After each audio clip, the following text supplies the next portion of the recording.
वारंवार घडणाऱ्या दुर्घटनेमुळे महामंडळाचा महत्त्वाचा निर्णय, खडतर प्रशिक्षणानंतर चालकांच्या हाती मिळणार स्टेअरिंग।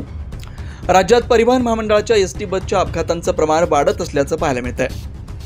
काही दिवसांपूर्वी नाशिक मध्यवर्ती महामार्ग बस स्थानकात बस खाली चिरडून एका महिलेला प्राण गमवावे लागलेत।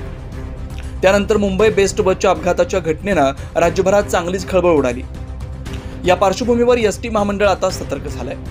वाढते एसटी बसच्या अपघाताच्या घटना रोखण्यासाठी खडतर प्रशिक्षणानंतरच लालपरीचं स्टेअरिंग चालकांच्या हाती दिलं जात आहे। एसटी बस हे प्रवासी वाहन आहे। बसमधील सर्व प्रवाशांचा जीव बस चालकावर अवलंबून असतो, त्यामुळे बस चालक हा पूर्ण प्रशिक्षित असणं गरजेचं आहे। याची पूर्ण खबरदारी महामंडळाकडून घेतली जाते। महामंडळात बस चालक म्हणून निवड झाल्यानंतर उमेदवाराला 48 दिवसांचं बस चालवण्याचं प्रशिक्षण दिलं जात आहे।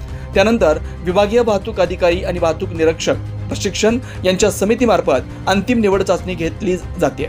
या निर्णयामुळे बस अपघातांना देखील आळा बसणार आहे। 9 न्यूज महाराष्ट्र ब्युरो, नाशिक।